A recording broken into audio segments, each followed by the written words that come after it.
I have one. There was one before I wrote the questions out for this podcast. There was one I wanted to say that is very much a curveball on what it is that we're saying, but I trust that you'll find an interesting way to spin it. Yeah.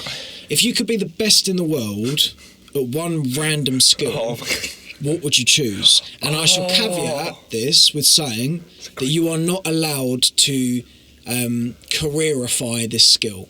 So you can't become the best footballer in the world. You can be the best footballer in the world. But you can't become that. You can't become it. You can't make it a career.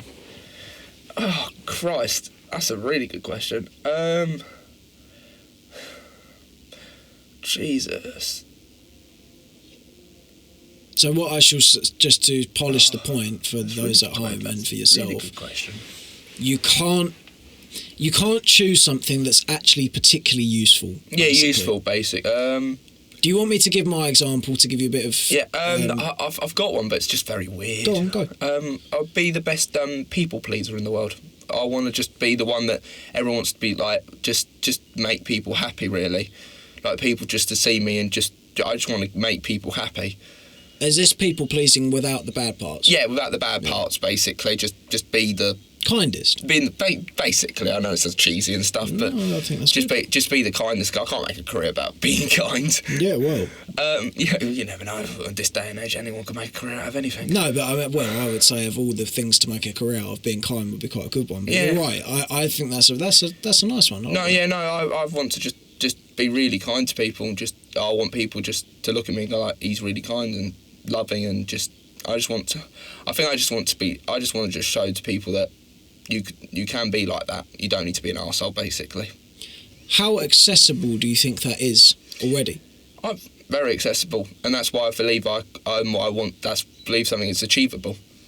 Because because I know I'm already a really kind person, I just want everyone else to see I'm a kind person. So like, just everyone around me, like basically every person I meet will see I'm a kind person. So that's kind of what I wish that, I know it's very unusual, but just someone that just goes like, he's very kind, like every person wouldn't second doubt me. Yeah. So like saying, because most people wouldn't give me, some people don't give me the light of day when they look at me and they'll just ignore me and stuff. I wish people just, like, every person that comes gives me 2 seconds to talk to them and realise how kind I am. Yeah. And that's what I wish. What would be your unusual skill? Yeah, so you've put me in a negative position here, because mine is by no means as empathetic as yours. Fair enough. So I'm gonna withhold mine for now, because I'm gonna press closer to the point that you've made there, because I think it's good. I think one of the simplest things you can do there was a quote I saw earlier that was brilliant on this, by the Dalai Lama. Okay. If you want others to be happy, practice compassion. If you want to be happy, practice compassion.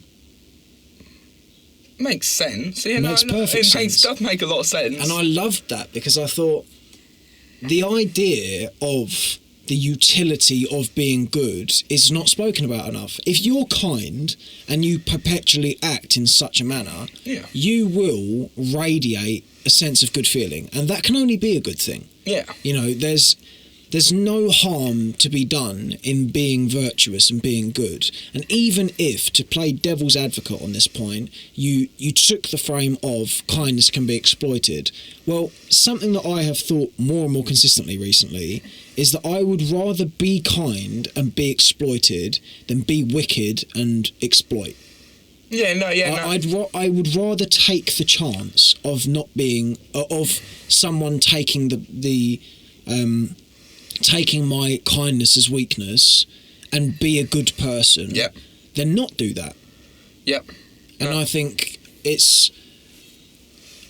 one of these sort of forgotten arts of socialising and humans, I suppose, is being good and being kind. And it doesn't take much. It doesn't. You know, it's very simple to do, but we don't do it.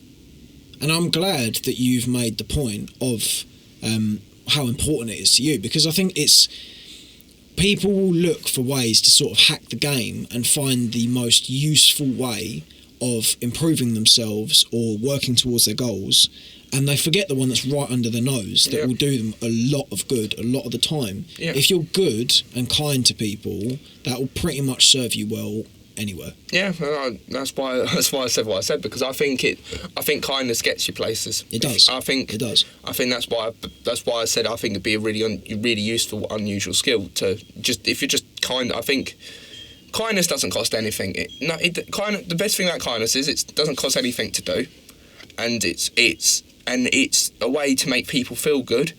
And if you can make people feel good and make feel like he's really kind and stuff, and you want to give them opportunities, because a kind person is better than someone that's just arrogant and stuff like that, because they're easier to work with, because they just want to help you and make your life easier, which is why I tried my best to be that, because my goal was I just want to make people smile. I just want to say to the world that this is me, and I want to express myself, and that's how I express myself to the world. Just be kind. Kindness doesn't cost anything, and I just want to make people happy. Well, for what it's worth, I think you do a very good job of that already. Thank you. I think it's quite clear that that's something that's important to you. Yeah. And I think it's nice. I think it sort of adds a like a feeling of control that I don't think people necessarily have, where it's like, it isn't that hard. It's not. It's really not that hard. It's not. You know, it takes some practice, because it sort of draws on some resources close to the point of sort of confidence to be kind. But kindness isn't hard, and it will do you good. So I'm gonna dampen the dampen the point by saying, and I've got a through road with it, which may well find its way back to kindness. Yep. Mine would be dancing. Ooh, okay, all right. Now I should tell you why mine should be dancing, and you hopefully the threads will start to tie themselves, or maybe I'll tie them. Yeah. If I was a sensational dancer, I think I would be a happier person. And I think in being a happier person, more specifically being a more confident, comfortable person, I think I would have more of a energy to make other people feel good. Yeah. Because you get that with some people, there's a radiance of good that sort of sits round them. Yeah. Where you just like being near them because they feel good. You know, they're happy, or they're energetic, or they just make you feel nice. Because they express themselves. Themselves. Dancers are very good at expressing themselves, and being really good at dance probably means you can express yourself, and you're expressing all that positive energy, and you're hoping it comes off to other people. Yeah. Sorry, that's how I felt about it. That's the point of the conversation, is you jump in whenever you want. Yeah. I think it also speaks to some more like underpinning tones of you're willing to be vulnerable. You know, you're willing to show your character. You're willing to provide a space where there is no judgment, because you're doing something that someone could judge, which is sort of you in an inverted sense saying, I'm not going to judge, because I'm putting myself out on the table here. You know, you could take the piss out of me for doing my dancing, but I don't care. Yeah. It's actually something that I'm going to try and learn. Yeah, because I'll be interested to see you learn that. When I walk into the club doing a Charleston, you'll know.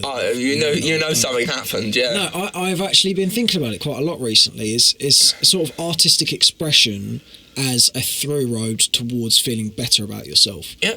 And I think it's something. I mean, I think this is a great shame that people don't actually sort of do this more often. But I understand it. I understand that people will. On the point of something like dancing, people won't express themselves because they feel uncomfortable doing it. Yeah. And I think it's really, I hate it. If there was anything, and this is actually a question that I've got on here, of if you could permanently delete one emotion from the human existence, what would you delete? Mine would be this.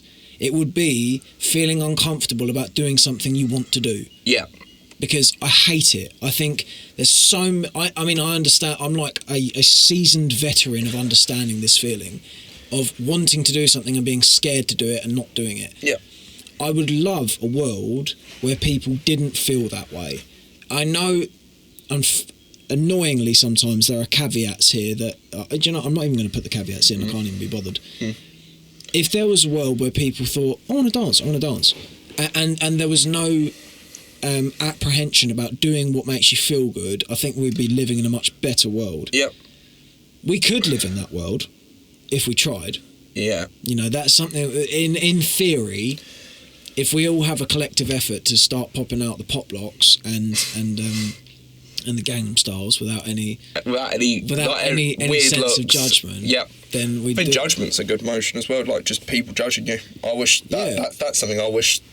I think if no one really judged us for what we did and stuff, I think we'd be a lot happier and stuff. Because when no one judges you, you can just do what you want. Like with the dance and stuff, you just want to.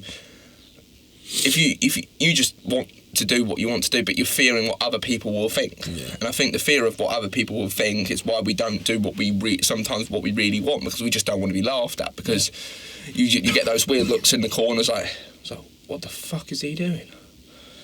But that's the reason that so if no one could had that feeling, or no one had that emotion of just judging people, I think we'd all be a lot happier. I think we would be, but that says a lot about the other person. Yeah, you know, it does. It's this is something people will understand what I'm saying here, but I'm going to say it just because it might be useful. If someone has any sense of judgment towards someone who is enjoying themselves, then they can fuck off. Yeah, exactly. Because there are a few people that I will immediately sort of refuse to provide any sense of respect for, but one of them is someone who takes the piss out of someone who's having a good time. Yep. You know, I think it's just a sad you do see this as someone who's finds themselves in clubs from time to time. You can see this. Yeah. Like you do see people like making a joke of someone. I think, so fuck off, man. You're just being miserable. You're just trying to find the negativity in people. It's just like, they're coming for a good time. Yeah. You know, and you have no right to be that way to someone who is here for a good time. Yeah. So yeah, I think mine would be dancing, and I think mine would be dancing for almost, I suppose, for what it would. I suppose to make the point, it would be that so that I felt more comfortable to make other people more comfortable. Yeah. There's a creed that I'm trying my best to live by, and that is that I want to provide. I want my presence in a room to be something that makes the people around me feel as much license to be themselves as possible. Yeah. So the idea of someone feeling as though they couldn't be themselves around me is something I hate. Yeah. I like, if there's anything I could sort of, on an emotive sense, if there's anything that I could achieve, it would be to be a space where people felt comfortable to be themselves. Yeah, and